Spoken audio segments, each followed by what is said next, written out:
Right now we're sitting inside the cockpit of a 2003 GMC Sierra, more specifically my 2003 GMC Sierra.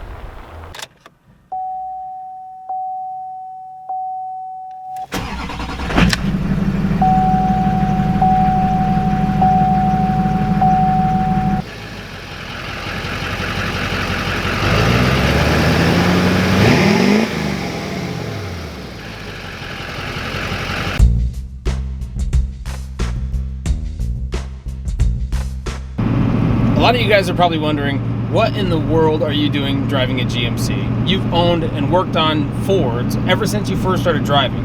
Now the truth is, I've always been a huge fan of the Ford Ranger pickups, but when it comes to the full-size Ford pickups, there's kind of a lot of problems that I'm not a huge fan of. And so when I had to think about actually spending a ton of money on one, it's not that easy of a choice. And when you really slice it up, the best pickup that I could have possibly got that was a Ford would have been one with the 7.3 Power Stroke. And the problem with that is it's attached to not that great of an automatic transmission. And if I want to get a manual transmission, my wife's not going to be able to drive it, which means she's not going to be extremely happy about that. So I had to look at other options.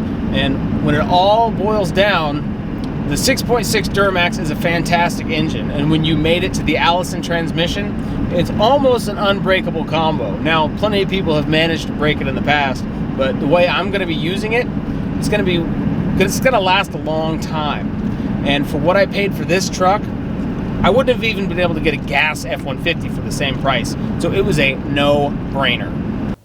I honestly think this is a great truck, especially for the money. But is it a perfect truck? No. Anybody care to guess how you change from AM to FM?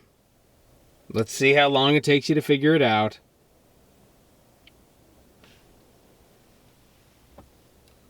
Band. Why didn't they just write AM, FM? For crying out loud, guys. I mean, the center console is pretty good. I mean, not too bad, right? But what if you're the passenger and you're opening that up so tall you can't see into it from the passenger seat?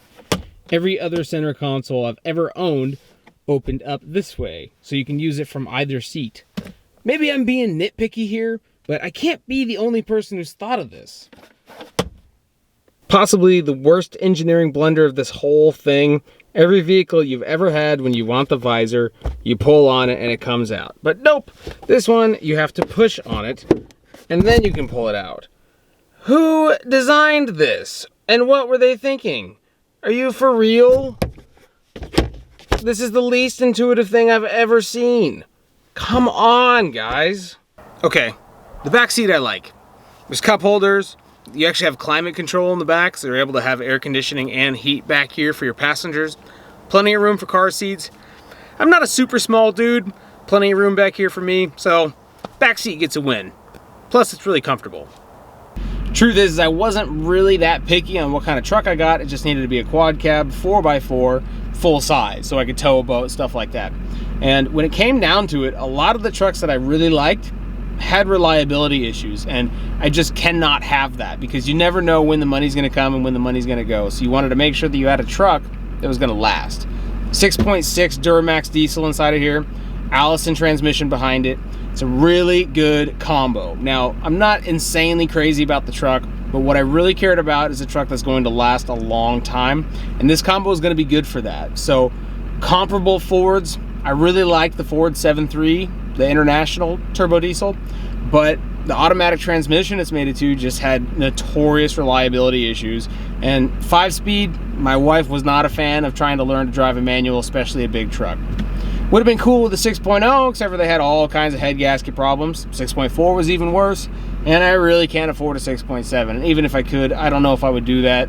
All the DPF and all the regulations, I'm not sure it's worth it. So this era of truck was about what I was looking for, and it's got a fantastic power ratio. I just love the way this thing develops power.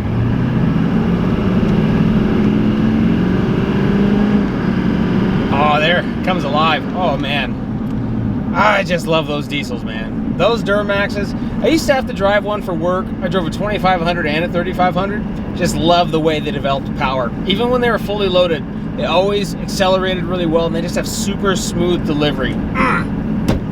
Oh, I'm such a big fan of the way diesels produce power.